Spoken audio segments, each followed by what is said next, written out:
24 будет отдельное мероприятие, а мы уже начинаем реализацию этого плана. И сегодня мы проводим как раз методический семинар по использованию и по применению электронного обучения, дистанционных образовательных технологий.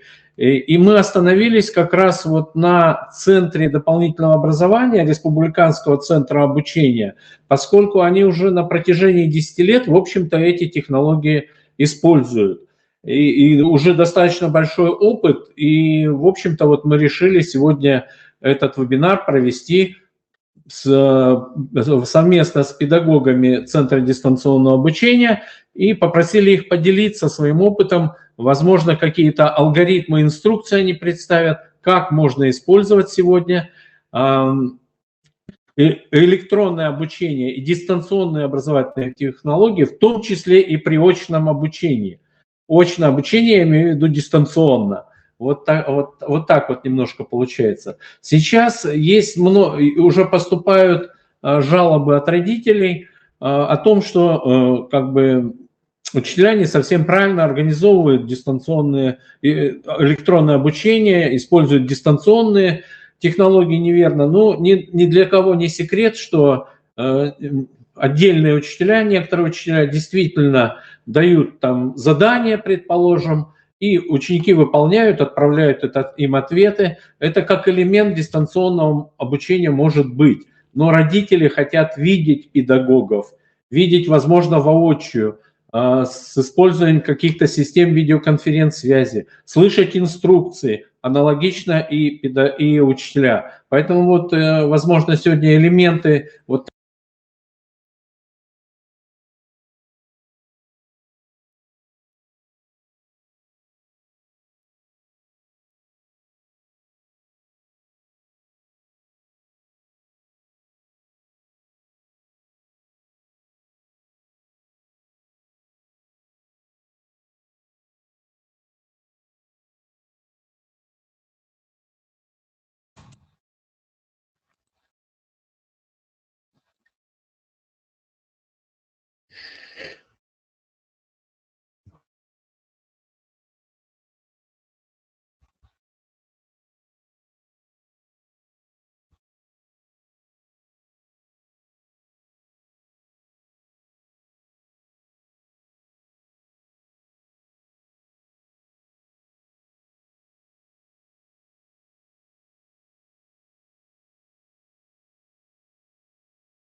раз.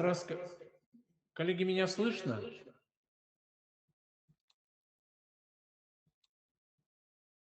Раз. Что такое? Раз. Коллеги, меня слышно? Нет? Появляется и теряется. Светлана Валерьевна, я вам слово передал.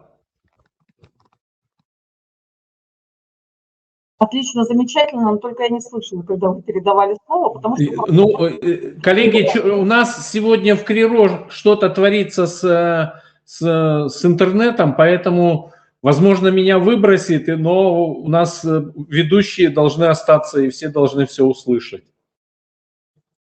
Светлана Валерьевна, да, вам слово. Замечательно. Меня видно? Да. Слышно. Хорошо.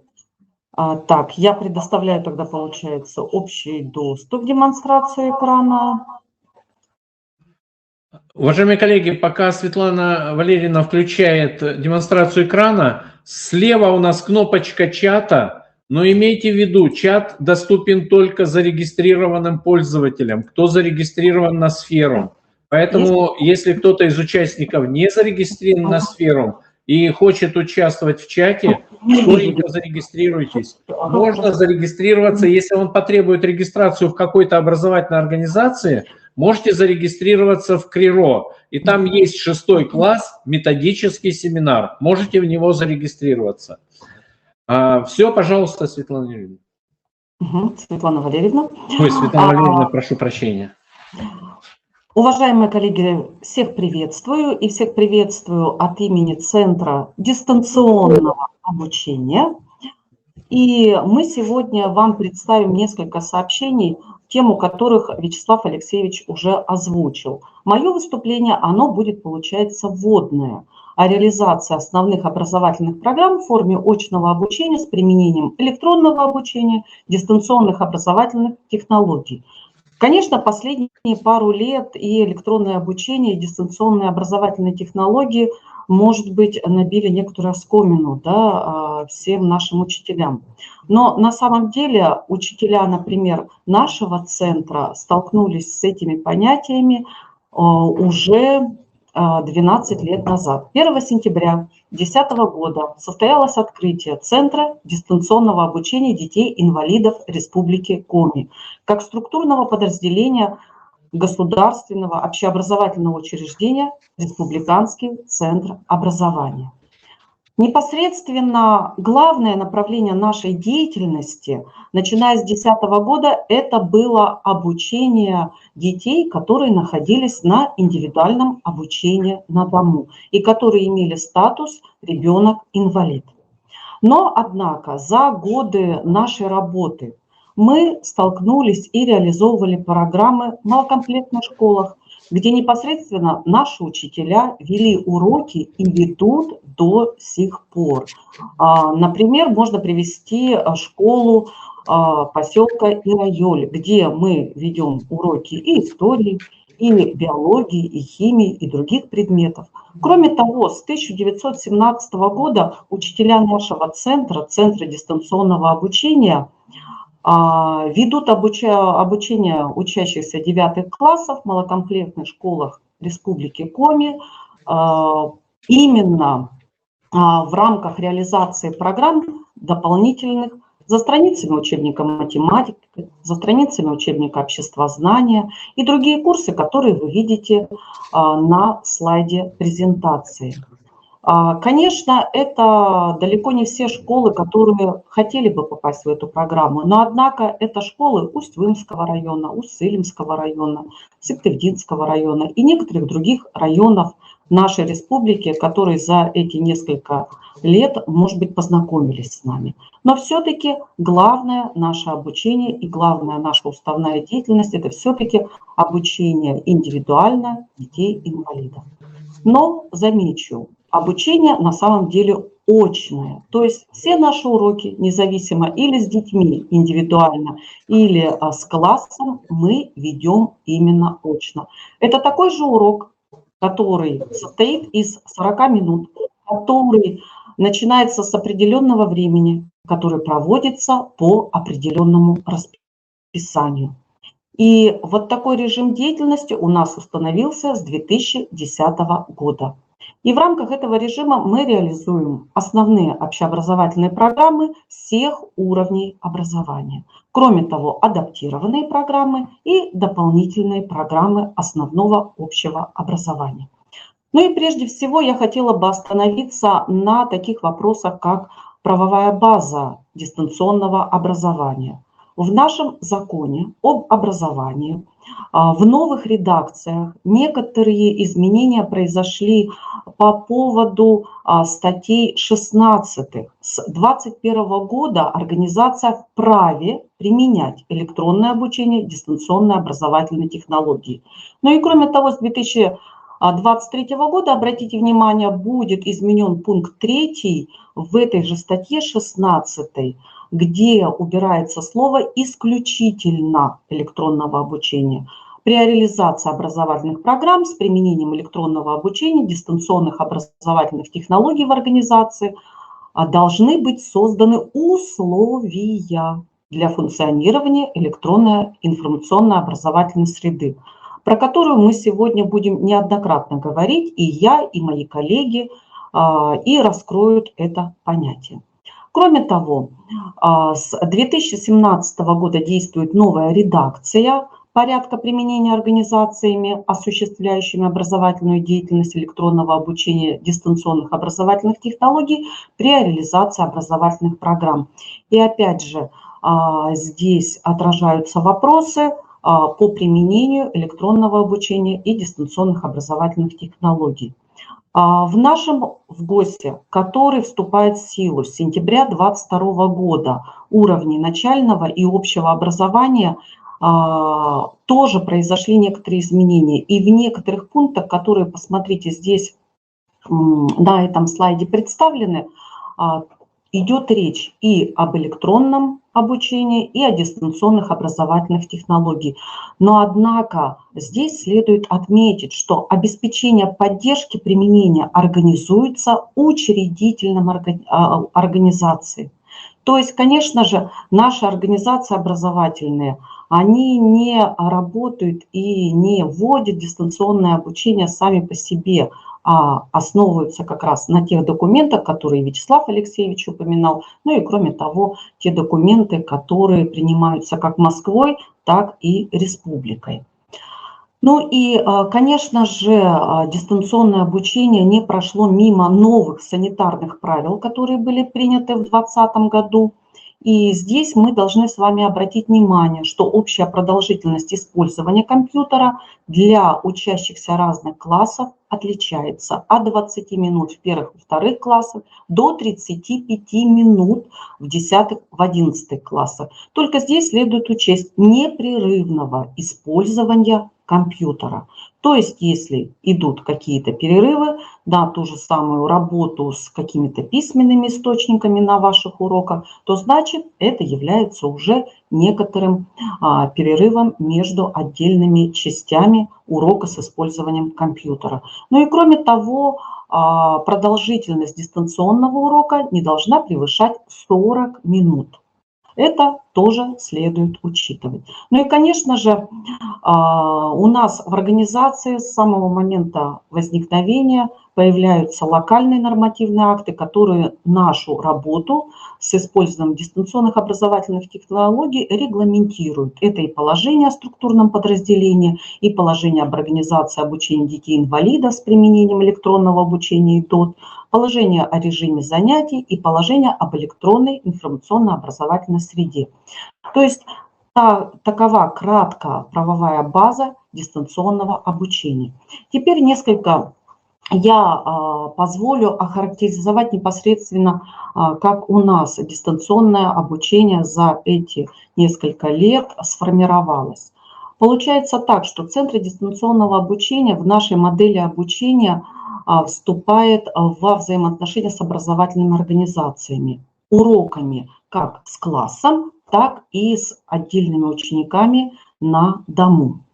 Следует сказать, что для того, чтобы организовать дистанционное обучение, мало желания учителя или только одной бумаги о переводе на дистанционное обучение. Прежде всего, для дистанционного обучения нужны компьютеры, правильно?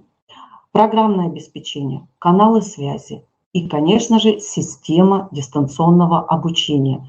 И причем для того, чтобы это все заработало, необходимо взаимодействие как администрации, причем администрации не только образовательного учреждения, но и вышестоящей, также и учителей, родителей, технической службы.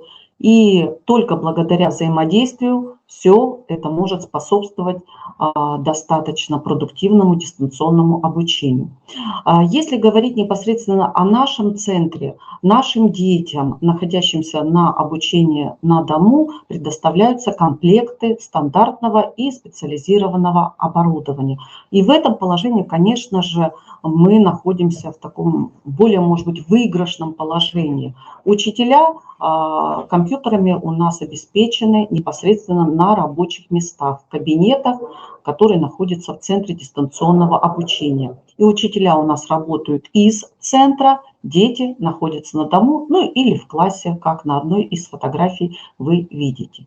Ну и сама система дистанционного обучения за эти годы сложилась из 3 составляющих. Это образовательный веб-портал непосредственно РЦО, который полностью образовательный процесс делает прозрачным и для администрации, для педагогов, для учеников, для родителей. Образовательная среда, которая находится на образовательной платформе Moodle, и средства коммуникации. Прежде всего у нас это Skype. И через него мы связываемся с нашими учениками. И, конечно же, нам, как работникам дистанционного обучения, очень важно было создать и сайт, и образовательную среду, которые работали.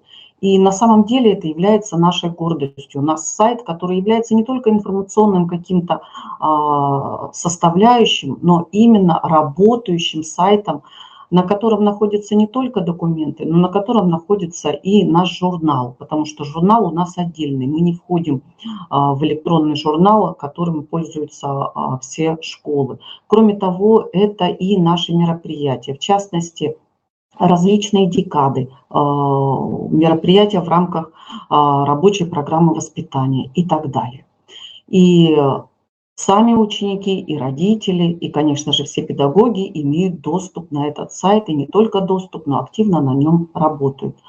Следующая составляющая – это информационно-образовательная среда, которая на протяжении, получается, уже 12 лет создается. Ссылка на нее находится непосредственно на самом сайте организации «Образовательная среда». Здесь вы видите, как раз подчеркнута эта ссылочка. И на информационно-образовательной среде за эти 12 лет у нас сложилась система образовательных ресурсов, которые располагаются отдельно по уровням образования. Внутри уровней они распределены по предметам. Внутри предметов мы видим распределение по классам и по курсам. И внутри каждого курса идет распределение ресурсов в соответствии с программой по предмету, где выделяется тема, где есть ресурсы, которые представлены. Буквально кратко я сейчас покажу вам, но у нас будет отдельное выступление. Тимур Александрович представит вам некоторые свои рассуждения по поводу нашей образовательной среды. И образовательные ресурсы отвечают содержанию структуры урока по определенной теме. И при этом следует заметить, что образовательные ресурсы, они могут использоваться на всех типах урока и, конечно же, на всех этапах урока, где мы видим с вами задания и теоретические, и просто задания, и контролирующий блок, и коммуникационный блок, интерактивный блок, что способствует, конечно же, продуктивной организации рабочего пространства в течение этих 40 минут, пока идет урок онлайн. И, конечно же, это огромная опора и огромные возможности для того, чтобы провести урок. И причем урок провести в зависимости от индивидуальных особенностей ученика. Потому что у нас ученики есть разные, со своими особенностями здоровья, но и кроме того, со своим уровнем прохождения материала, потому что непосредственно наши ученики прикреплены к школам республики, и мы являемся той организацией, которая реализует формируемую часть образовательного процесса.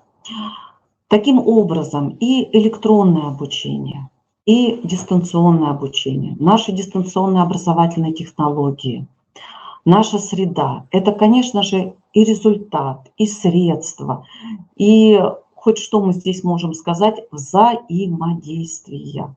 Прежде всего, для создания и для осуществления образования с помощью дистанционных образовательных технологий очень важно быть во взаимодействии.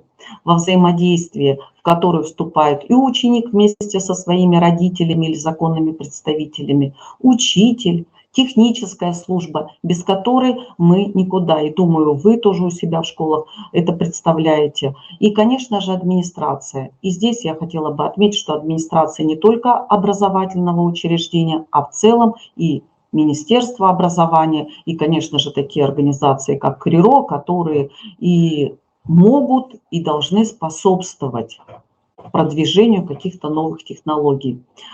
И мы тоже, как Центр дистанционного обучения, как организация, которая впервые с этим столкнулась, на протяжении первых лет нашего существования мы многократно проводили различные семинары, проводили какие-то конференции, на которых встречались и с учителями, и с родителями, когда проводили обучение, и с молодыми специалистами, с представителями управления образований.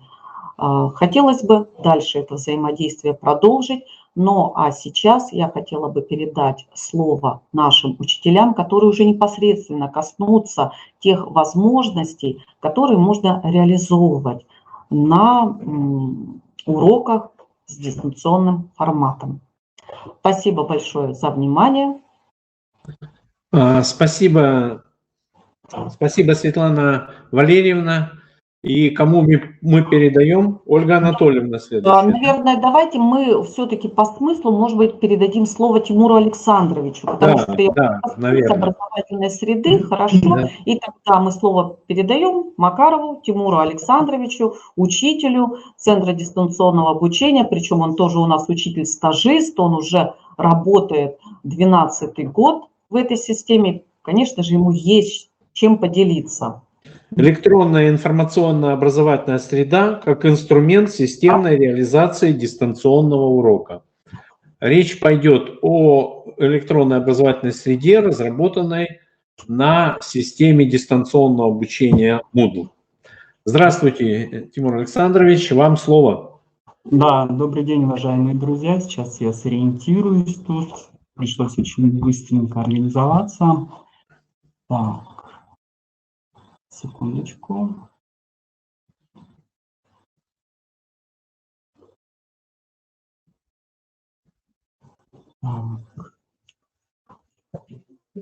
Скажите, пожалуйста, виден мой экран или нет? Не видно, да? Есть, да? Меня слышно? И видно, и слышно. Вам слово. Да, замечательно, да, спасибо большое. Зовут меня Тимур Александрович Макаров, являюсь учителем географии и биологии Центра дистанционного обучения и выступаю вот с такой информацией по поводу электронной информационной образовательной среды. Но вообще вы должны помнить о том, что формирование информационно-образовательной среды образовательной организации является нормативным требованием, и особенно это касается организаций, которые используют обучение с использованием дистанционных образовательных технологий. Вообще есть понятие так называемой идеальной образовательной среды информационной, которая отображает всю образовательную деятельность учреждения и включает в себя следующие элементы. Элементы, которые представлены здесь, это прежде всего комплекс самих информационно-образовательных ресурсов общего или ограниченного доступа. Это комплекс технических средств и ИКТ-технологий, ну и сама система, собственно, современных педагогических технологий. Я не буду подробно их расписывать, хотелось бы отметить, что сама информационно-образовательная среда на сегодняшний момент, она должна обеспечивать вот что. Ну, во-первых, опять же, исходя из требований ВГОС, это информационно-методическая поддержка образовательной деятельности, вообще всего образовательного процесса и ее участников, это планирование образовательной деятельности учреждения, это мониторинг и фиксация хода и результатов образовательной деятельности, это процедуры работы с информацией, это дистанционное взаимодействие участников образовательного процесса, и, конечно, в идеале должно быть взаимодействие еще и с другими организациями самого образовательного учреждения самого разного профиля. Если мы с вами взглянем вот сюда, сейчас, секундочку, то увидим, что главное требование, которое предъявляется к средствам организации дистанционного обучения, это возможность одновременно организовать управление учебным процессом и контроль освоения уровня знаний самими учащимися. и выбор самой платформы дистанционного обучения, он осуществляется в соответствии с конкретными требованиями и задачами. Мы с вами разберем информационно-образовательную систему на платформе, которая, наверное, уже всем известна, большинству из вас, на платформе Moodle. Поскольку мы именно на этой платформе работаем, получается, с 2010 года, мы ее разрабатывали, да, и имеет смысл об этом поговорить, поскольку имеется опыт создания самой информационной системы, информационно-образовательной системы, ну и подчеркнуть какие-то некоторые ее особенности. Вообще, мы рекомендуем использовать для организации дистанционного обучения бесплатную систему Moodle, которая позволяет организовать дистанционное обучение, причем как индивидуальное, так и групповое. Ну а сама платформа имеет следующие возможности, которые представлены на слайде. Это, во-первых, учет обучающихся, возможности их персонализации, разграничение прав доступа к учебным материалам. Это создание самих курсов, обучение по этим курсам. Это ведение отчетности и статистики по самому обучению. Это контроль и мониторинг уровня знаний. Это анкетирование, создание опросов, возможности интеграции с другими информационными системами, сервисами и так далее. Для работы участникам образовательного процесса будет достаточно браузера и доступа в интернет. Для установки и запуска системы дистанционного обучения на платформе Moodle образовательной организации потребуются следующие действия и элементы. Само наличие сервера в образовательной организации, установка и настройка на сервере самой системы дистанционного обучения, покупка доменного имени для сайта, поскольку у вас должно быть свое имя, именно доменное вот этой среды, загрузка каких-то конкретных данных и учащихся, педагогов, ну и, наконец, разработка дистанционных курсов и уроков в системе СДО. Ну, давайте, Светлана Валерьевна демонстрировала нам саму среду, давайте посмотрим, как она выглядит еще раз, да, чтобы немножко освежить то, о чем говорила. Ждем, да, ждем. Сейчас появится. Я думаю, что должно быть все видно. Да, у нас только презентация, наверное. Да. Окно переключить нужно. Сейчас, секундочку. Сориентируюсь. Так, теперь вот пойдет. Появилось, да? Все открылось, видно. Да, секунду. Значит, смотрите, как было уже сказано, у нас здесь имеются абсолютно все курсы. Это и внеурочные курсы, это и курсы по самим предметам, разработанные с какими-то определенными требованиями, про которые мы с вами сейчас, кстати говоря, и поговорим.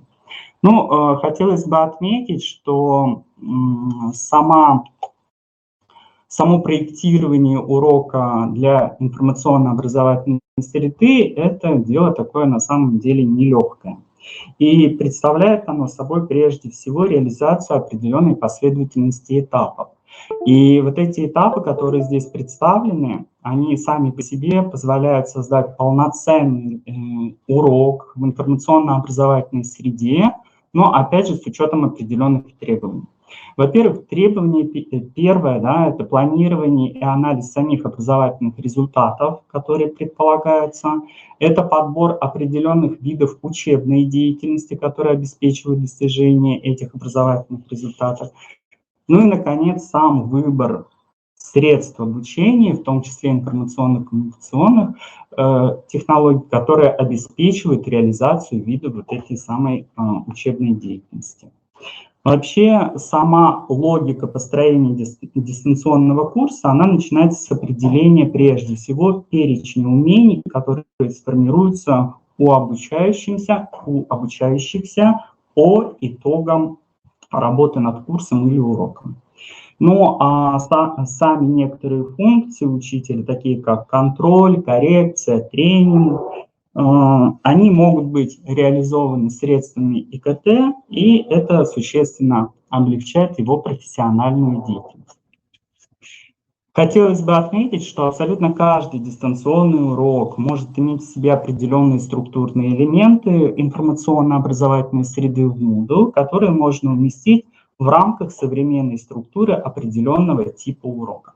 Но здесь такие элементы обобщенного вида и показаны сами ресурсы, которыми можно наполнять урок, в том числе определять его, собственно, этапы вот этого урока. Ну, давайте приведем конкретный пример. Если мы с вами берем по федеральным государственным образовательным стандартам урок усвоения новых знаний, сейчас вы увидите саму структуру урока, да, она появилась. И приведу вам примеры просто некоторых образовательных ресурсов, размещенных в среде информационно-образовательной. Ну, например, возьмем с вами третий этап, этап актуализации знаний. Поскольку я географ, то, соответственно, показываю вам по географии. Секунду. Ну, скажите, экран виден? Да.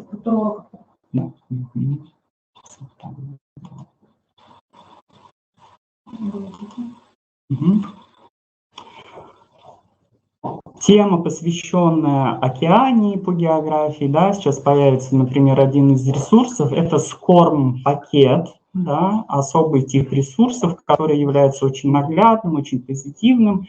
И вот здесь небольшое задание, которое посвящено актуализации знаний по материкам и океанам, которые необходимо знать учащимся в 7 классе.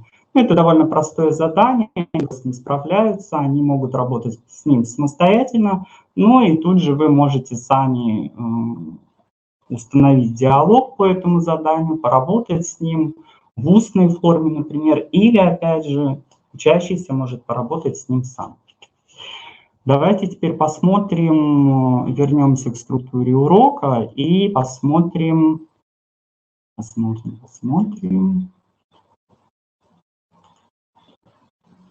Так. Еще один этап – это первичное усвоение новых знаний. Каким образом можно реализовать этот этап? Ну, тоже достаточно просто, когда у нас с вами в образовательной среде открывается, ну, например, элемент такой, как лекция. Сейчас появится, да? Появилась. Опять же, тема океане, островной край океане у нас так тема звучит, да, мы с вами видим элемент лекция, да, который проходит ученик, да, происходит какое-то освоение новых знаний и так далее. Возвращаюсь к структуре, давайте посмотрим, как может выглядеть первичная проверка понимания. Ну, вот здесь хотелось бы отметить, что мы можем с вами тоже, опять же, закинуть еще один ресурс. Сейчас он появится. Например, задание, посвященное растительному и животному миру океане, его уникальности.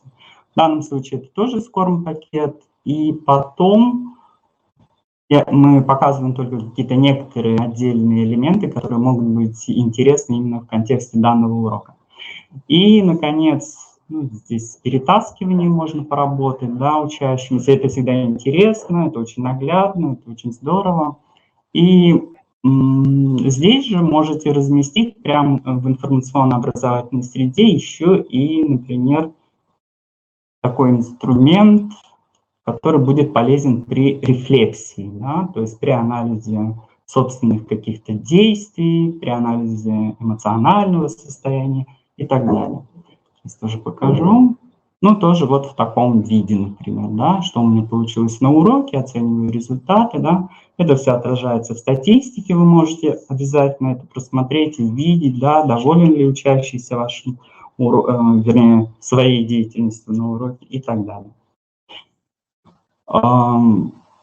Ну и еще хотелось бы отметить, что на самом деле вообще эффективность урока в информационной системе, в информационно-образовательной системе Moodle, она определяется соблюдением следующих условий. Во-первых, вы должны понимать, что должен быть абсолютно у каждого из вас это глубокий анализ целей самого обучения абсолютно на каждом уроке и абсолютно на каждом этапе урока. Кроме того, вы должны понимать дидактические возможности современных технологий, возможности передачи информации, особенности ее освоения и так далее. Второе требование – это то требование, которое диктуется современными стандартами, это само структурное построение дистанционного урока согласно каким-то типам, этапам, да, с учетом их в информационно-образовательной системе в зависимости от разных условий. Третье – это конструирование определенного самого типа урока при применении богатого инструментария информационно-образовательной системы в Moodle, мы сейчас про него говорим, да, с учетом формируемых универсальных учебных действий. Это обязательно. Ну и, наконец, качественный отбор содержания, про который мы уже говорили, его переработка в условиях деятельности учащегося в пространстве информационно-образовательной среды. Понятно, что не у каждой школы есть возможности для построения своей собственной образовательной среды, да, в том числе на Moodle. Что делать в этой ситуации? Да? Ну, время диктует какие-то свои условия. На сегодняшний момент министерство наше профильное, оно рекомендует использовать, если нет, допустим, полноценной собственной системы дистанционного обучения, вернее, информационно-образовательной среды, извиняюсь, то можно использовать перечень образовательных каких-то платформ для реализации образовательных программ с применением самого электронного обучения и дистанционных образовательных технологий. Ну, платформы довольно известны, мы тоже с ними все равно работаем, какие-то тоже используем частично, но невозможно, наверное, их назвать полноценной информационно-образовательной средой, потому что, как я уже отметил, идеальная информационно-образовательная среда – это что-то очень глобальное, что-то большое и крайне-крайне необходимое.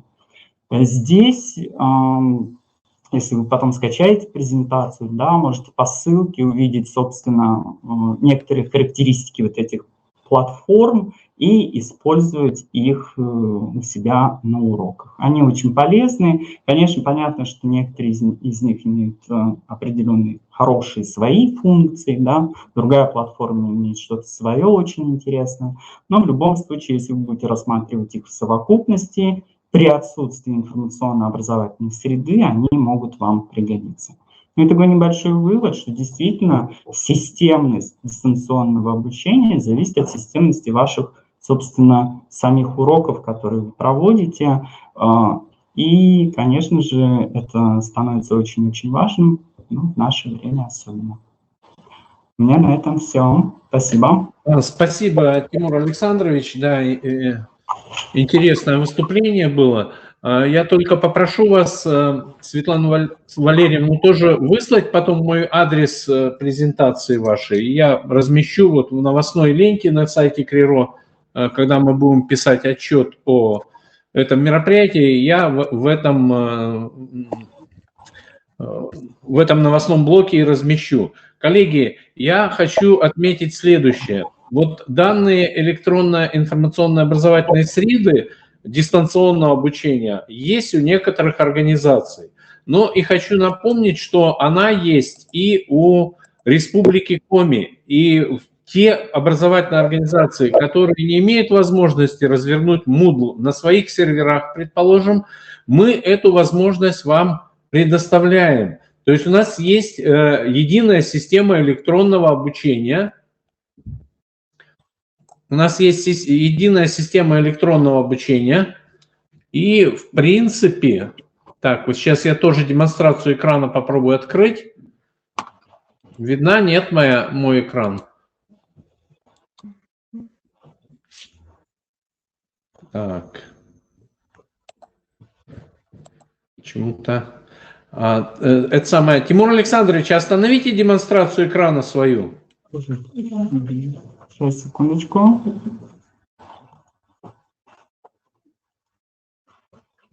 Вроде бы все.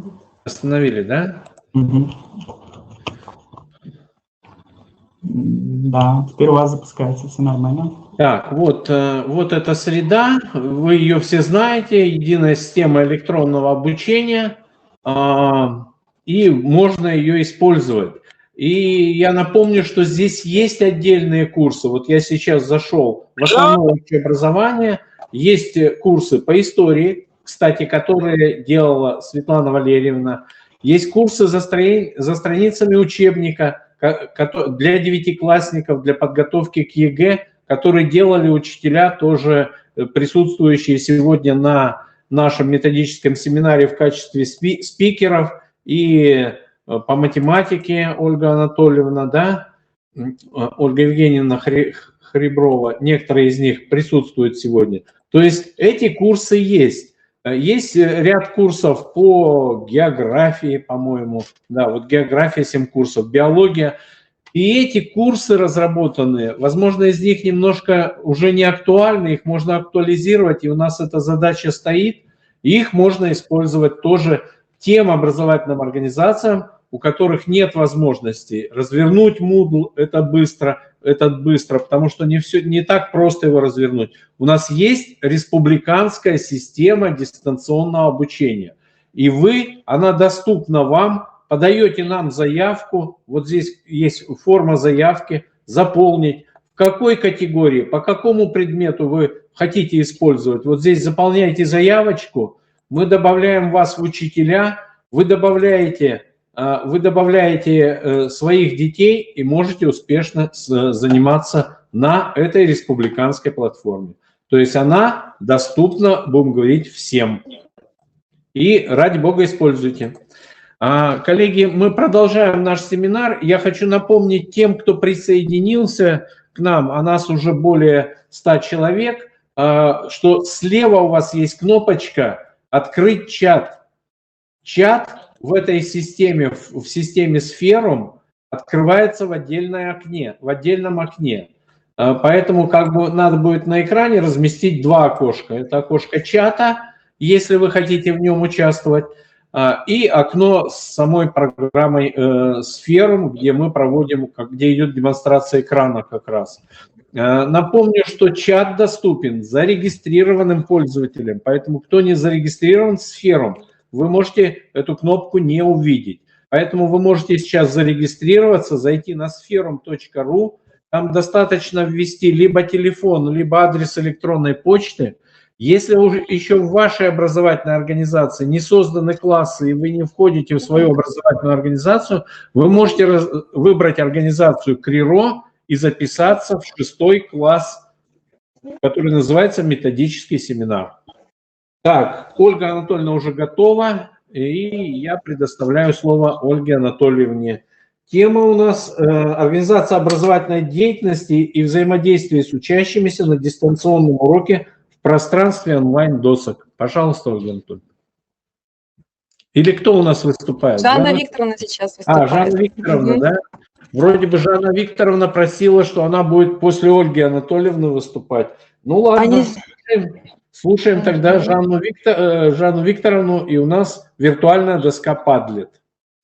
Да, добрый день, уважаемые коллеги. Представлюсь, меня зовут Куриленко Жанна Викторовна, я являюсь учителем географии и биологии Центра дистанционного обучения. Свое выступление я бы хотела начать с того, что действительно сегодня в условиях сложившейся в мире нестабильной ситуации, когда учащиеся целыми классами могут внезапно уйти на карантин, и не всегда на определенный срок, внедрение информационно-коммуникационных технологий в процесс обучения стало просто-напросто необходимым. И действительно, однако, только грамотное интегрирование ИКТ-технологий в обучении позволит сохранить качество образования на прежнем высоком уровне. Ни для кого не секрет, что на сегодняшний день в сети интернет каждый учитель может выбрать для себя какой-то интересный, удобный сервис.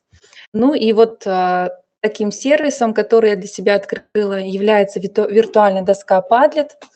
И я сегодня вам расскажу, как можно использовать виртуальную доску Padlet для планирования и организации очного дистанционного урока. Так как разнообразие виртуальных досок действительно достаточно большое, я хочу рассказать вам о преимуществах именно данной виртуальной доски. Во-первых, она имеет очень простой и понятный интерфейс. Данный сервис поддерживает русский язык, то есть все надписи на русском языке, все понятно. Возможность использовать доску бесплатно всеми участниками учебного процесса, а не только учителем, то есть могут ученики пользоваться, родители. Разнообразие инструментов, с помощью которых можно наполнить доску теми образовательными ресурсами, которые предполагаются на вашем типе урока. Ну и благодаря виртуальной доске Padlet предоставляется возможность организации групповой работы в дистанционном формате, что достаточно в наше время очень актуально. Что же нужно для работы с доской? Потом я вам все покажу. Пока коротко я расскажу именно о том, что нужно для того, чтобы в этом сервисе работать. Во-первых, нужно зайти на сайт. Он у вас на слайде. Пройти регистрацию. Она очень просто проходит. У кого есть Google аккаунт, все очень просто можно сделать. Либо по электронной почте. После того, как вы проходите регистрацию, вам предоставляется выбрать версию сотрудничества с виртуальной доской Padlet. Вы выбираете базовую форму. Что она дает? Базовая форма сотрудничества с Padlet – это бесплатная форма. В пределах этого сотрудничества вы можете создать 3 доски. Потом я вам расскажу, что туда можно на эти доски помещать. Дальше, 4. Вам необходимо подобрать подходящий вид доски. Там предлагается несколько шаблонов доски, как она будет выглядеть у вас непосредственно на вашем уроке. 5. Необходимо наполнить доску необходимыми образовательными ресурсами, да, которые будут соответствовать типу и виду урока. Ну и после того, как доска готова, вы можете отправить ее ученикам для индивидуальной работы или же для совместной работы на уроке. Так, какими же инструментами обладает Padlet? Что мы можем на эту доску, на эту виртуальную доску разместить? Во-первых, всевозможные текстовые документы, да? Вы можете прикрепить гиперссылки, аудио, видео и фотофайлы. Причем аудио и видеофайлы вы можете создать непосредственно, используя виртуальную доску Padlet. Вы можете добавить поиск в Google для добавления изображения или ссылки на ресурсы из интернета, карты Google и многое другое. Так, ну и для того, чтобы вам наглядно можно было увидеть, как же эта доска работает в деле, я вам хочу сейчас продемонстрировать свою готовую доску урока географии в 6 классе по теме «Подземные воды». Данный урок является уроком открытия новых знаний. Для того, чтобы реализовать этот урок, мне необходимо было презентация к уроку, виртуальная доска Padlet, ну и, конечно же, программа Skype, да, по которой, собственно, мы в Центре дистанционного обучения и работаем. Для того, первый этап, который складывается из актуализации знаний, организационного момента, мотивационного этапа. Мы здесь с учеником настраиваемся на хорошую плодотворную работу, и в начале урока я ему предлагаю вот такой вот проблемный вопрос, да, для того, чтобы он догадался, о какой теме пойдет речь. Да? Вот такой вот непосредственно картина, где изображаются пустынные растения. Да? И данная картина сопровождается текстовым, я говорю, что для растений необходима вода, но известно, что в пустынях не выпадает осадков более нескольких недель, да, бывает, что и месяцами там не выпадает осадка. Откуда растения берут воду? И вот такими вот наводящими вопросами он говорит, что, наверное, речь на уроке пойдет о подземных водах. Я это подтверждаю. То есть мы определили тему урока с ним, и затем я предлагаю ему определить цель урока, да? То есть что он бы хотел узнать по этой теме, да? Какие бы он хотел навыки получить, да, изучая эту тему. И вот он мне выдвигает версию своей цели урока. я с ней соглашаюсь, может быть, в какой-то степени я ее корректирую, эту цель урока, и говорим, что необходимо сформировать представление о подземных водах, их видах, происхождении и значении. Затем идет следующий этап урока. Это этап актуализации знаний по предложенной теме. Да? Значит, мы с ним говорим о том, что как вода появляется под землей. То есть, опять же, я ему демонстрирую по презентации значит, опыт. Сейчас закроется, зря ее закрыла. Демонстрируется опыт, где он значит, открывает знание того, что, оказывается, вода просачивается через разные горные породы. Да? Вот, кстати, этот опыт. То есть породы, которые водопроницаемые, есть породы, которые водоупорные. И проговорив эти породы, познакомившись с ними, мы продолжаем с ним урок. И он подготовил доклад о пещере, да, как о примере вот таких вот карстовых образований в результате водорастворимых горных пород. После того, как мы это все с ним проговорили, он выступил со своим докладом. Я предлагаю ему провести физкульт-минутку. Здесь она тоже отражена в Padlet, но физкульт-минутка, она не простая, там какие-то движения, да, а для того, чтобы закрепить пройденный материал. Цель физкульт-минутки – это выполнение простейших физических упражнений для снятия напряжения и закрепления полученных знаний о горных породах. То есть я ему предлагаю, зачитываю ему название горных пород и говорю ему, если ты услышишь водопроницаемые горные породы, поднимаешь руки вверх.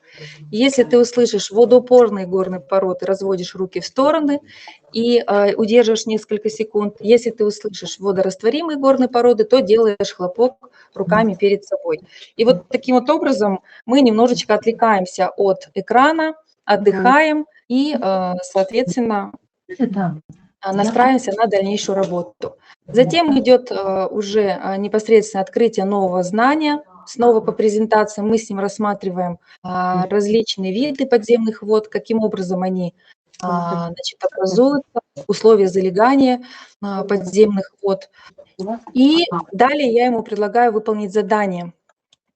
Задание, которое основывается на распределении видов подземных вод. Прикрепляется ссылочка для выполнения этого задания. Да, здесь тоже все очень интерактивно и достаточно доступно.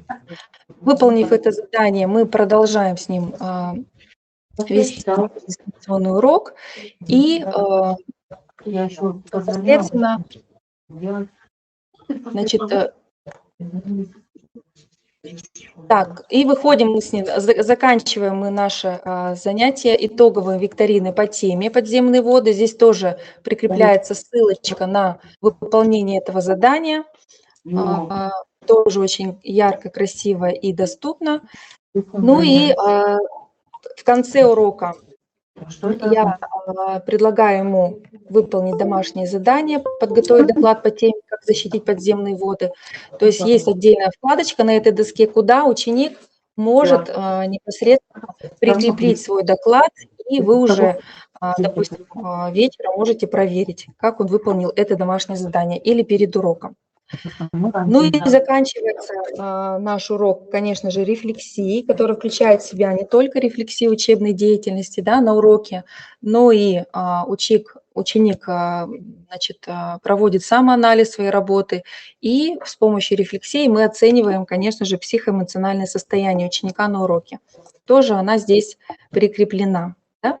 То есть он выбирает тот цвет, с которым он наш урок сегодня ассоциировал.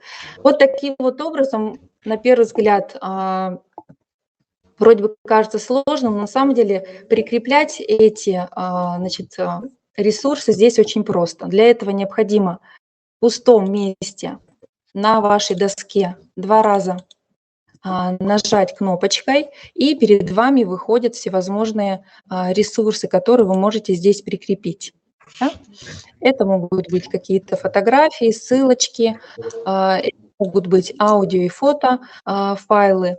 Вот они здесь показаны, посмотрите, да, можете загрузить из компьютера, запись экрана сделать непосредственно на Padlet, да, ссылочки и так далее. То есть прикрепляя все эти ресурсы, вы можете провести полноценный дистанционный урок, очный дистанционный урок.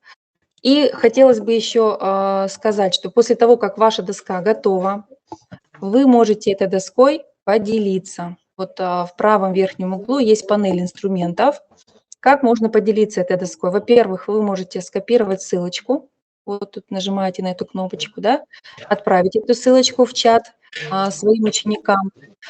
Сейчас очень актуально, да, в наше время QR-коды, вот, поэтому есть такая возможность, инструмент этой доски создать QR-код, то есть вы, поднося свой смартфон, считываете QR-код и сразу же выходите на страничку этой доски. Можете отправить через электронную почту. Есть возможность сохранения этой доски в PDF. Вы можете ее распечатать, да, и использовать уже на в других своих занятиях. То есть возможностей этой доски очень много. Важность этой доски еще заключается в том, что вашим ученикам регистрироваться здесь не нужно. То есть если вы зарегистрированы на этой доске, у вас есть определенный перечень уроков, да, каких-то образовательных ресурсов, вы просто копируете ссылочку и отправляете своим ученикам. Они заходят, видят эти ресурсы и выполняют те действия, которые от них требуются. Поэтому все очень просто и все очень доступно. Так, и значит, в настройках еще здесь есть возможность изменить фон, цветовую схему надписей, да. Можно поставить авторство. Если я сейчас нажму, то вы увидите там мое имя, да. Вот. И еще очень важно, конечно же, приватность, да, этой доски определить. То есть изменить настройки приватности. Вы можете ее сделать общедоступной, можете сделать скрытой, можете сделать работу с этой доской под определенным паролем, но обязательно этот пароль должен знать ваш ученик. В общем, и в завершении я бы хотела еще показать варианты других досок. То есть можно их использовать еще и на других типах уроках, не обязательно на открытии новых знаний. Урок практикум. Вот, например, русская равнина, крупнейшая равнина страны. Да? Сейчас у меня откроется, я быстренько покажу. То есть здесь уже ученики отрабатывают навыки работы с картой. Да? То есть урок изучения нового материала с элементами практических заданий. Да? То есть даны карты. Вот вы можете открыть пост. Открываете пост и непосредственно задание перед учеником с картой, с вопросами заданий и шаблоны их ответа. Да? То есть здесь очень все так тоже просто и доступно. Также виртуальную доску можно использовать еще и во внеурочной деятельности.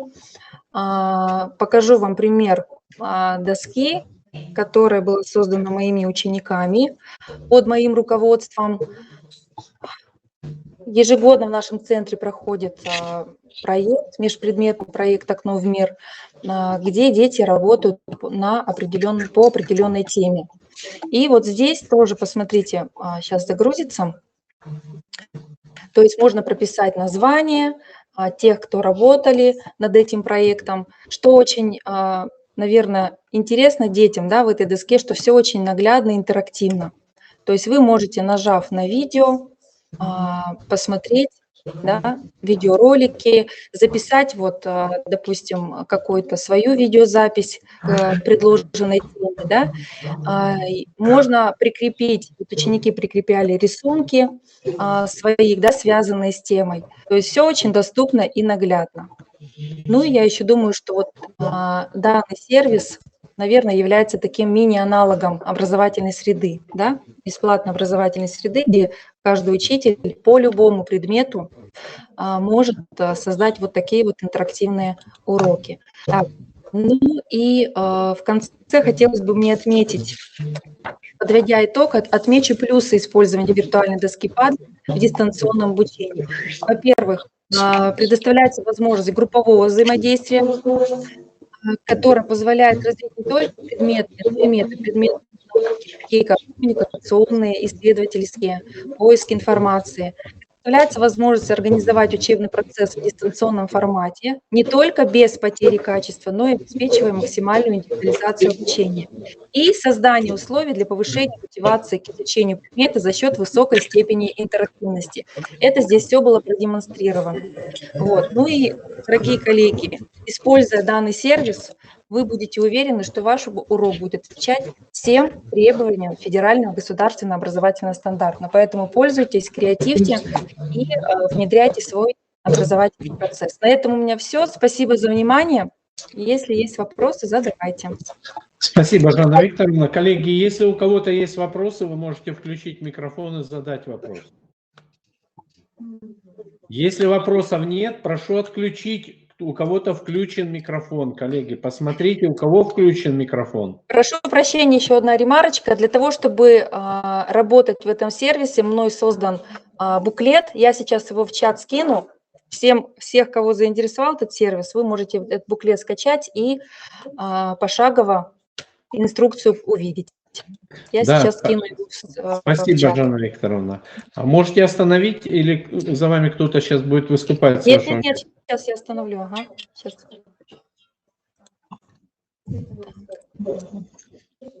Так, все? Да. Коллеги, напоминаю, что чат доступен зарегистрированным пользователям в сферу. Вы можете зарегистрироваться, и если у вас пока не зарегистрирована ваша образовательная организация, зарегистрироваться на Криро. У нас есть класс, 6 класс, методический семинар. Можете туда зарегистрироваться. И тогда вам будет доступен чат. Жанна Викторовна, что-то не появилось в чате?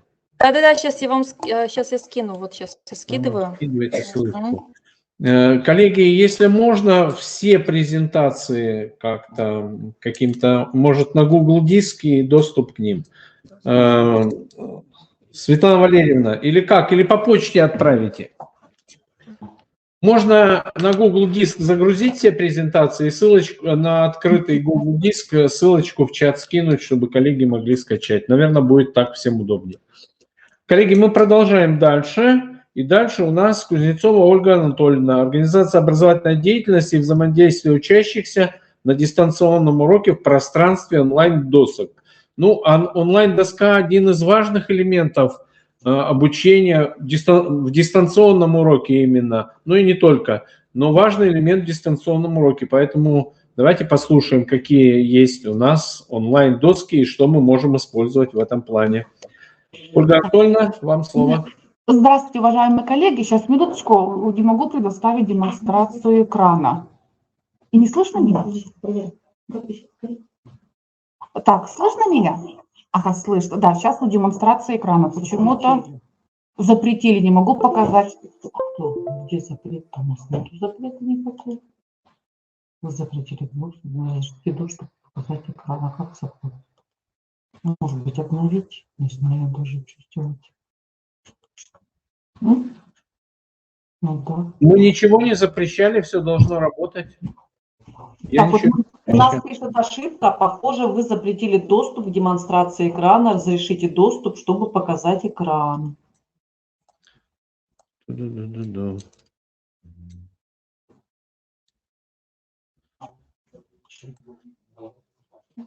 Ничего я не запрещал. Да.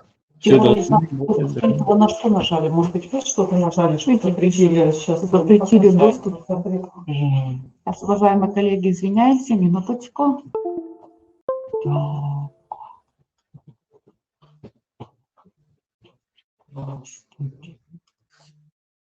настройках, может быть? Нет, не должно быть в настройках. Посмотришь. В настройках нет такой опции. Запретили доступ к демонстрации. Так, а может администратор запретил? Вячеслав Я Алексеевич. ничего не запрещаю. А так тут запрещен. Единственное, может быть, Жанна Викторовна остановила презентацию. Ну, сейчас. Да, были такие случаи. Жанна Викторовна, если вы нас слышите, посмотрите, у вас Я слышу, выключена у меня- презентация. Да, демонстрацию экрана я отключила. Тимур Все, Александрович, спасибо. сейчас должно Спасибо. пойти. Разобрали, сейчас посмотрим. Сейчас должно пойти. Скажите, пожалуйста, мой экран появился? Да. Ага, вот, хорошо. Итак, в ходе дистанционных онлайн-уроков, проходящих в синхронном режиме, с использованием таких программ, как Skype либо Zoom, периодически возникает потребность в интерактивной работе учителя или учеников с каким-либо учебным материалом. Необходимость показа, допустим, с точки зрения математики, способов решения каких-либо уравнений, примеров, либо исправления ошибок в текстах или решения иных учебных задач, которые требуют не просто демонстрацию учебного материала, а позволяют еще создавать и редактировать непосредственно вместе с учениками. И поэтому возникает потребность в рабочем пространстве, аналогичном классной доске, на которой учитель или ребенок могли бы решать перечисленные выше задачи совместно на уроке. При онлайн-занятиях у нас, конечно же, нет физической доски, но ее концепция сохраняется при использовании различных онлайн-досок. Как на классной доске, так и на виртуальной доске мы можем написать текст, нарисовать рисунок, стереть какую-то информацию, исправить, и все это происходит мгновенно и совместно с учителем и учеником. Я сейчас представлю краткое описание некоторых онлайн-досок, которые мы используем на своих дистанционных уроках, расскажу об их функциях, укажу плюсы и минусы. И посмотрите, первая доска, с которой я хочу вас познакомить, называется iDraw. Извиняюсь за английский язык, вроде бы прочитала правильно. Пользователи могут вводить с помощью этой доски различные упражнения с помощью текстов или поля. Единственный минус этой доски, что обязательно нужна регистрация, и она дает возможность создать 10 онлайн-виртуальных досок. Давайте я зайду на первую доску и покажу небольшой интерфейс. Все эти доски имеют практически схожие функции. Как передать и дать возможность ученикам работать одновременно с учителем? Для этого мы просто копируем ссылку в нашей виртуальной доске и отправляем в любом мессенджере нашим ученикам, будь то Skype, либо WhatsApp и так далее. Ученики, проходя по этой ссылке, заходят на нашу доску, и наша совместная работа начинается. Интерфейс достаточно простой. Тут у нас есть карандаш, с помощью которого мы можем писать и так далее. Ластик можем стирать, различные небольшие геометрические фигуры можем изображать. Также и имеется наша палитра. То есть суть доски в том, что, допустим, мы пишем сюда какое-то задание, либо во время урока объясняем новую тему решения какого-нибудь алгоритма. Ученики все это видят. И, пройдя по ссылке, могут также писать совместно. То есть пишет учитель, видят все ученики, пишет ученики, видят все остальные. То есть такая совместная работа.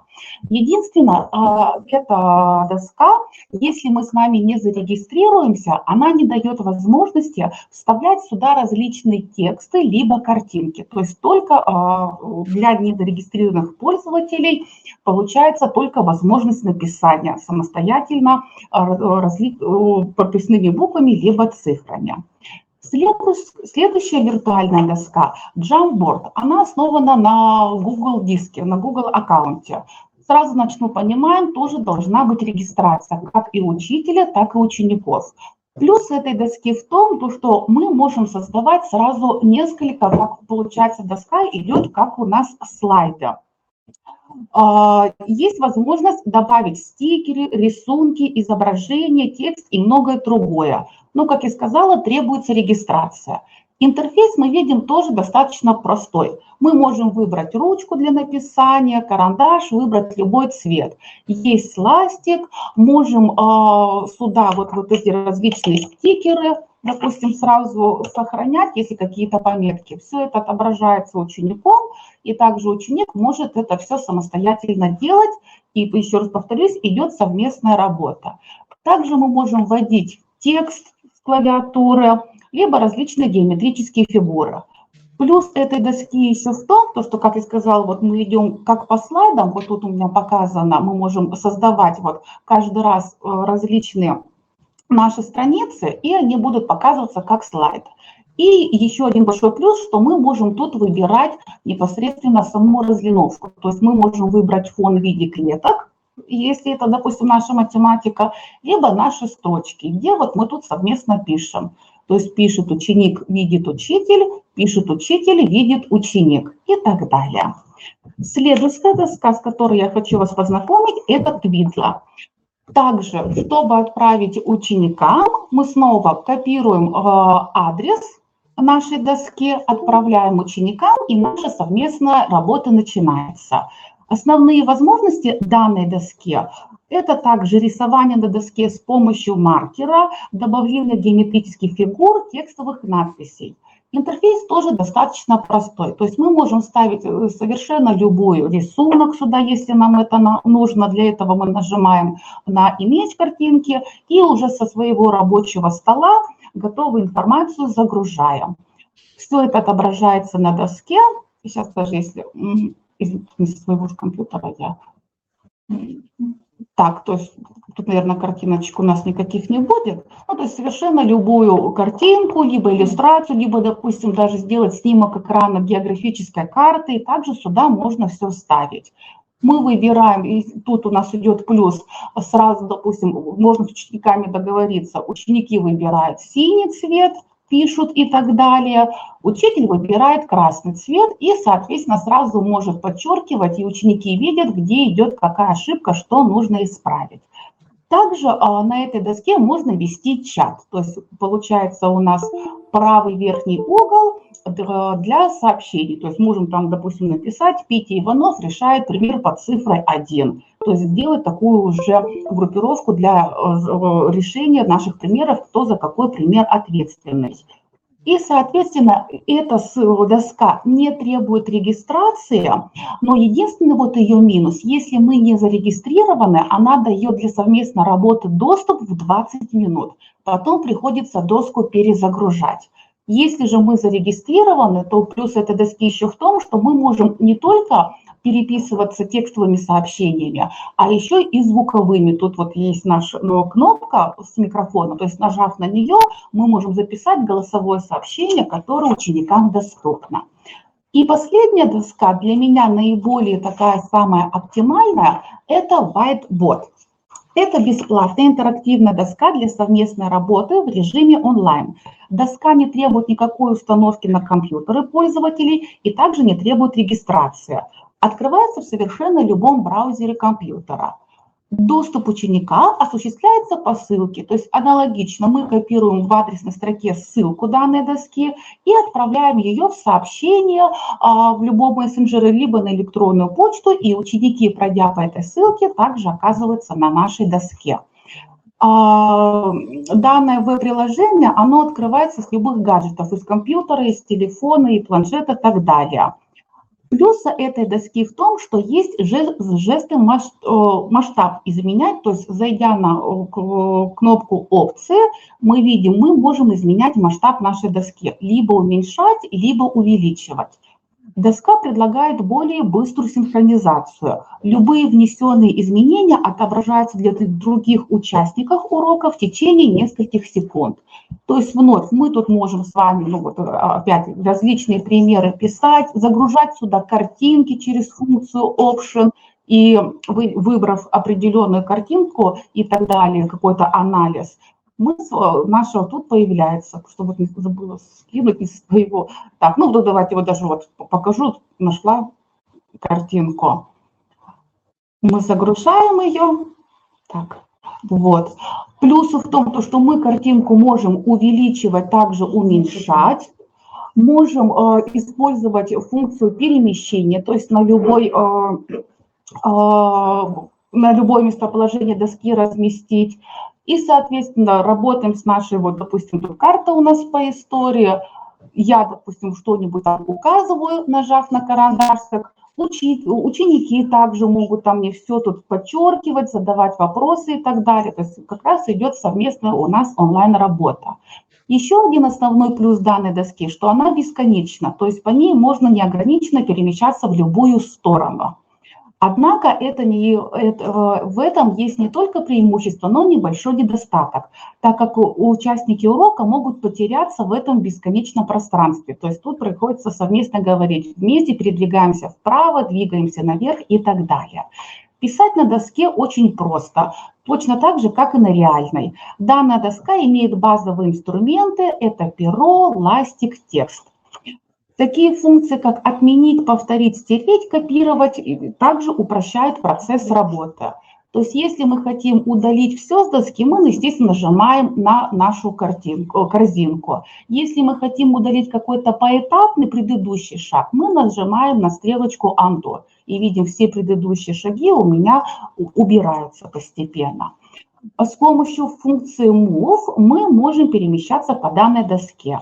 Параметры имеют различные функции. Мы можем, как я сказала, увеличивать или уменьшать масштаб чертежа для лучшего обзора. Также, вот как вы видели, мы можем добавлять совершенно разнообразные картинки, будь то контурные карты, будь какие-то алгоритмы и так далее. Все это у нас с помощью наших параметров, options на английском языке. Также мы можем выбрать линейку для, допустим, чертежа каких-нибудь геометрических фигур и так далее, чтобы линии были наши красивые. Единственный тоже небольшой минус, который обнаружила в этой доске, для бесплатной версии срок действия доски по умолчанию истекает через 14 дней. Но, в принципе, 14 дней нам достаточно, то есть, допустим, вы разместили сюда какое-то задание ученикам, разослали эту ссылку, все, что по этой ссылке ученики делали на данной доске, в 14 дней все сохраняется. То есть в любой момент дня и ночи вы можете зайти и увидеть всю работу учеников. По истечению 14 дней доска у нас обновляется, и все записи у нас из нее исчезают. То есть мы, получается, открываем новую доску. Единственное, хотела еще забыла сказать про третью доску Twiddle. Она очень удобна для математиков, потому что у нее есть очень большой интерфейс по написанию различных математических формул. Вот мы тут с вами выбираем, что писать не от руки, а вот тут все у нас эти формулы есть, мы можем спокойно тут все эти формулы использовать. То есть это большой плюс для математиков. Но все же мое предпочтение по четвертой доске Whitebox. Каждый из этих онлайн-доск, как вы видите, имеет свои преимущества и недостатки. Главное преимущество, что у нас, конечно, совместно происходит работа. То есть ученик решает, мы с вами видим, анализируем, можно давать работу по алгоритму, по образцу, допустим, остальные дети во время урока решают в тетрадках, один решает на доске. И идет как раз самопроверка с нашими решениями. Либо учитель объясняет тему, все записывает, рассказывает, пишет, ученики конспектируют у себя в тетрадях и называют, соответственно, готовые получившиеся результаты. Несомненно, форма дистанционного обучения дала большой толчок для развития современных образовательных онлайн-ресурсов, где постоянно происходят большие изменения, и особенно в информационной среде. Мы не можем игнорировать подобные формы работы, только стараемся улучшить наш процесс давания дистанционного урока. Стараемся все-таки, чтобы дистанционный урок в большей мере напоминал наш обычный, пусть хотя и с детьми мы будем находиться на расстоянии друг от друга. Но вот эти виртуальные онлайн-доски достаточно упрощают и проверку, и дачу нового материала, то есть мы их используем на каждом уроке, не в зависимости от типа, и, соответственно, на каждом этапе урока. Спасибо большое за внимание. Попыталась вот кратко. Да, спасибо огромное, Ольга Анатольевна. Да, я думаю, кто-то возьмет на вооружение из педагогов вот ваши пожелания, рекомендации и так далее. Ольга Анатольевна, а можно презентацию вашу в чат? Так, скину, просто у меня вот она на том компьютере сейчас. Ну, хорошо. Со своего у меня не получилось. Чтобы наши участники могли скачать уже ваши презентации. Да, там будут... И Тимур Александрович, если можно, тоже. Да, там будут все ссылки вот на эти доски, то есть и будет расписано, где нужна регистрация, где регистрация не требуется. То есть, говорю, вот наши уроки, вот как я учитель математики и физики, ни один урок дистанционный без этой доски не обходится. То есть, потому что нужно постоянно проверять, видеть, как ученики решают. Вот эти доски дают вот эту возможность на 100%. Совместная Спасибо. работа. Спасибо. Остановите презентацию, демонстрацию экрана. Да. Спасибо большое. Коллеги, еще одно у нас выступление. Это инструменты контроля достижений учащихся на разных этапах урока с использованием дистанционных образовательных технологий. Учитель математики и информатики Центра дистанционного обучения Тарабукина Екатерина Александровна. Екатерина Александровна, мы вас слушаем. Добрый день, уважаемые коллеги. Сейчас минутку настроим общий доступ.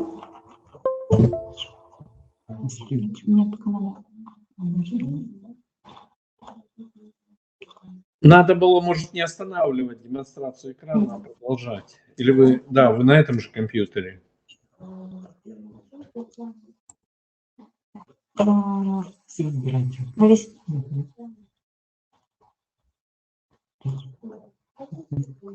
Скажите, пожалуйста, коллеги, видно мой экран? Да, все отлично, видно. Так, сейчас, минутку.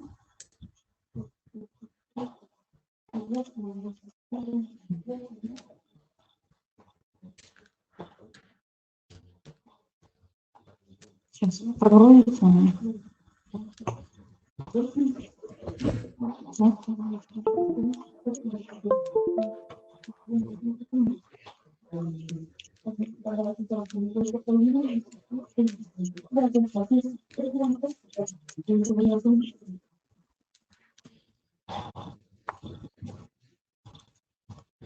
Сейчас, минутку, уважаемые коллеги.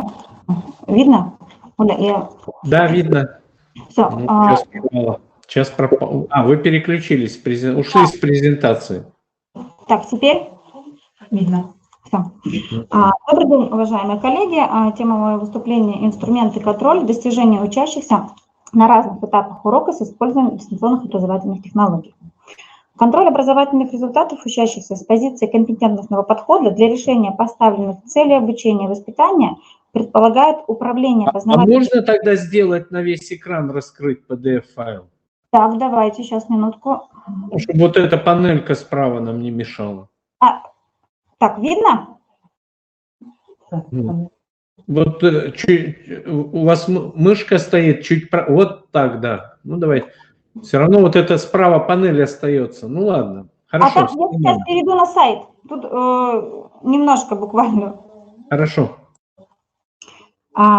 Контроль за качеством достижений учащихся в образовательном процессе по учебным предметам считается одним из важных средств повышения качества обучения.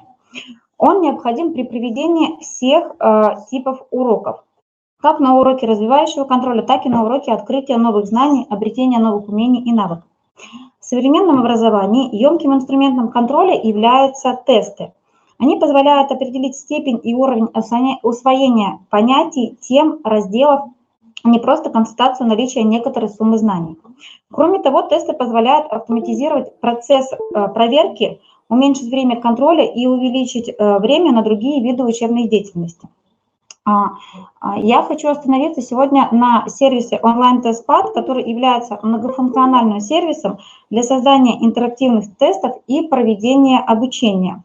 Его инструменты позволяют создавать тесты, опросы, кроссворды, логические игры, комплексные задания, а также у них сейчас есть возможность для организации дистанционного обучения. Данный сервис привлекателен тем, что он имеет русскоязычный интерфейс, есть возможность наличия личного кабинета, задания создаются там очень оперативно и просто. Также имеется готовый банк заданий из большой коллекции, можно выбрать что-то по своей тематике, либо вы создаете свой собственный тест. В справочном центре есть подробное описание создания всех типов заданий. Также все эти задания встраиваются как на сайт, также можно отправлять ссылку на задания своим ученикам. При этом для прохождения заданий самим ученикам регистрироваться не надо. Ну и самое главное, что данный сервис является бесплатным. Для работы с сервисом нам, ну, то есть и вам, учителям, необходимо зарегистрироваться. Для регистрации на сайте необходимо иметь только учетную запись доступа к электронной почте, которая будет логином для входа в личный кабинет. Пароль мы придумываем сами. Дальше приходит подтверждение на электронную почту, и можно работать с данным сервисом. Со всеми возможностями сервиса можно подробно ознакомиться на самом сайте. Я хочу остановиться более подробно на конструкторе тестов онлайн-тест-пад.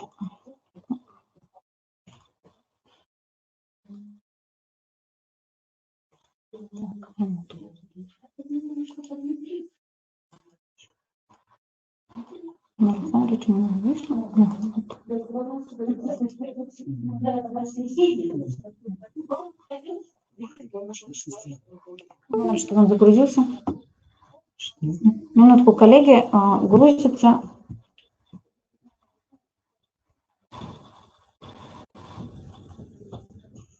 Угу.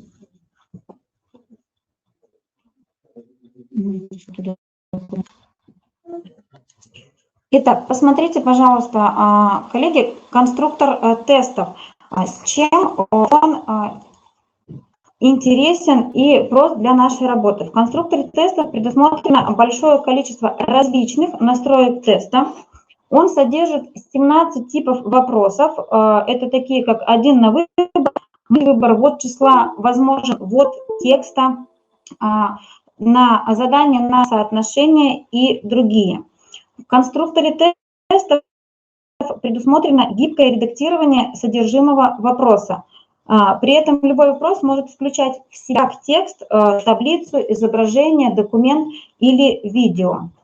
Для редактирования внешнего вида используется мощный и удобный редактор. Таким образом, вопрос можно отображать в любом виде. Для каждого теста можно создать результаты различного типа. На этом останавливаться не буду. Каждый из вас может посмотреть и ознакомиться. Также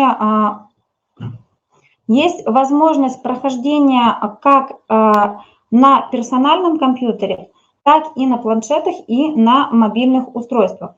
Какие есть способы доступа к тесту, ну и не только к тесту, а ко всем типам заданий? Это с помощью основной ссылки, которую вы отправляете вашим ученикам, с помощью специального HTML-кода, который можно встроить на сайт, блог или форум. А также дополнительно для всех типов, кроме комплексных заданий, доступна публикация в общий доступ, а также появилась возможность приглашений группы пользователей. Использовать данный сервис можно как при проверке знаний по итогам главы или раздела, так и на этапе первичного усвоения знаний. Сейчас я покажу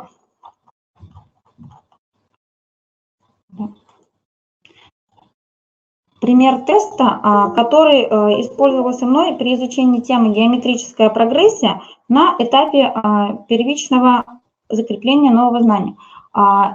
Вот так данный тест видите вы в своем личном кабинете.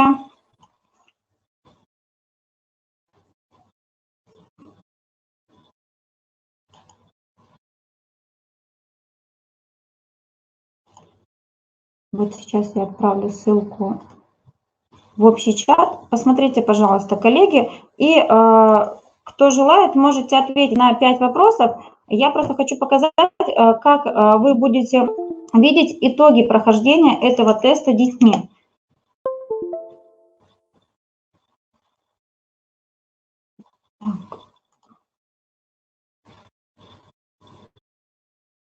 Ссылку отправила.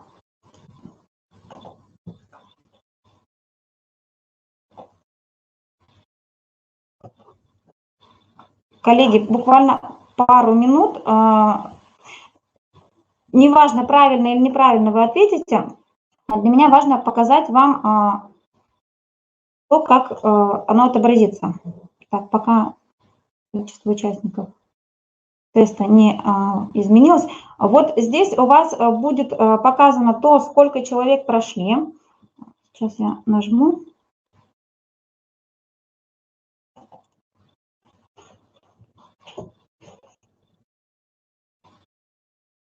Так, вот кто-то уже ответил, да, 2 правильных ответа и оценка 3. Здесь вы видите дату прохождения и завершения, сколько времени потратил ученик на выполнение заданий, сколько правильных ответов он набрал, да, ну и оценка, которую вы настраиваете тогда, когда вы создаете свое задание. Так. Один человек прошел. Или не проходишь?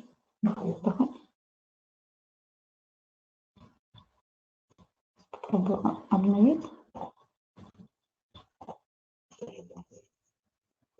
Ага, все, вот обновилось. Кто-то, да, пользователь УРА ответил на 3 правильных, ответил на 3 вопроса правильно, да, и заработал оценку 4. Чтобы идентифицировать своих учащихся, вы в настройках обязательно указываете, чтобы ученик написал фамилию, имя.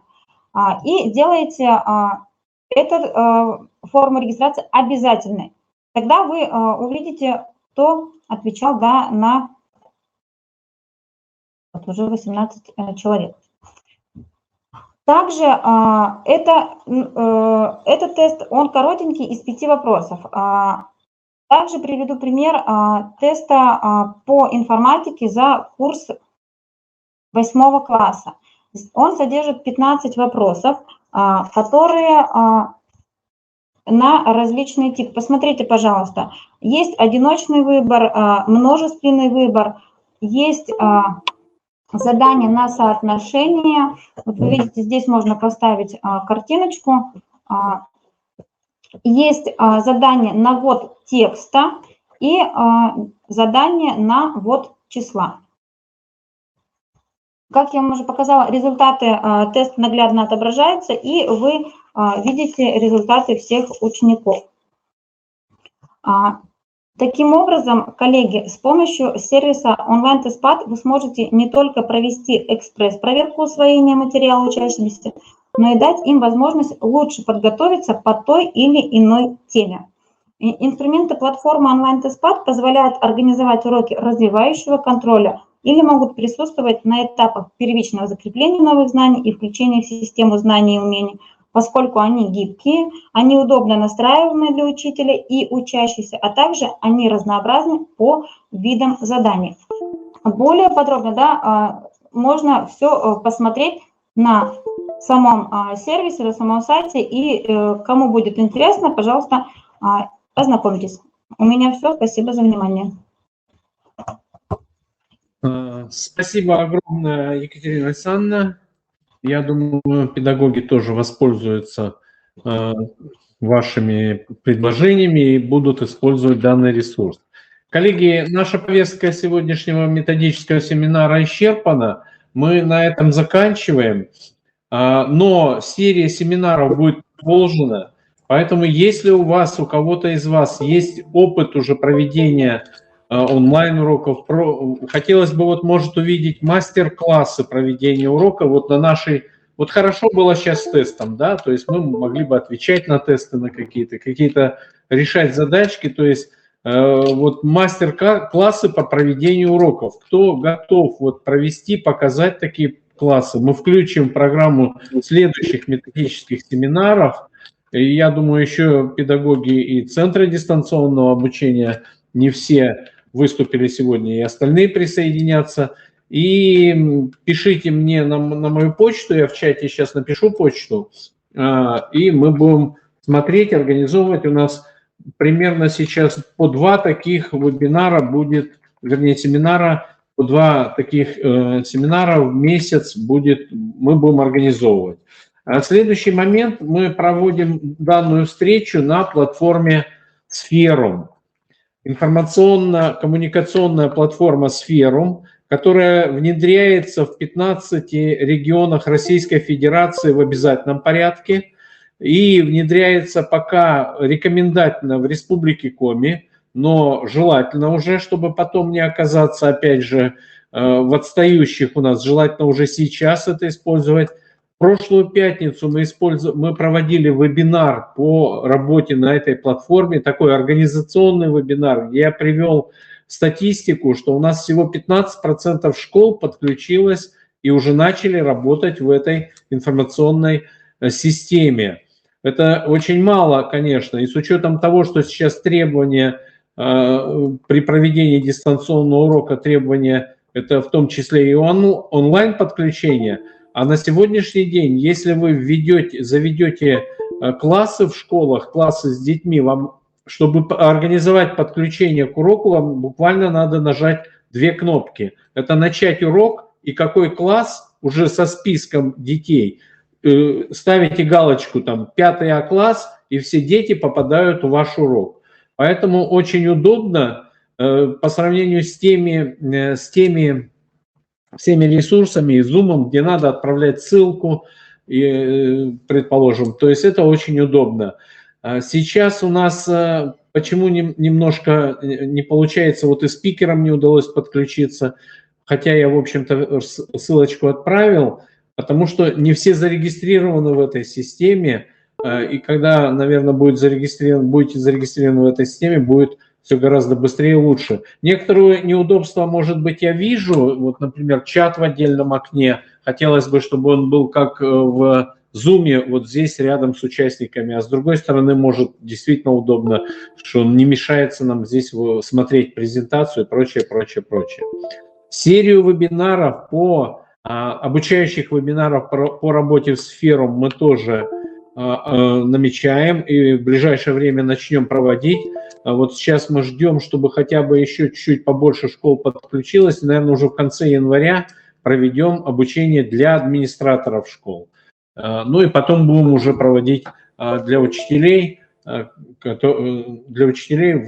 подключенные в эту систему. Коллеги, спасибо огромное педагогам Центра дистанционного обучения. Спасибо, Светлана Валерьевна, за организацию такого семинара. Я думаю, интересно, полезно. И мы будем продолжать, я думаю, наше сотрудничество и проводить аналогичные мероприятия и в дальнейшем. Спасибо всем за внимание. Запись вебинара будет по той же ссылке в видеозале на сайте КРИРО. Не знаю, сегодня мы в YouTube выложим, конечно, но, возможно, семинар получился достаточно длинный, почти 2 часа, 1:40. Возможно, видео сегодня не обработается. Сегодня не обработается, но завтра уже будет точно по той же ссылке в видеозале. У кого не получилось подключиться или какие-то были сбои с интернетом, как у нас в начале, слава богу, потом все прекратилось, можно будет посмотреть. Спасибо всем. Всем удачного вечера. До свидания.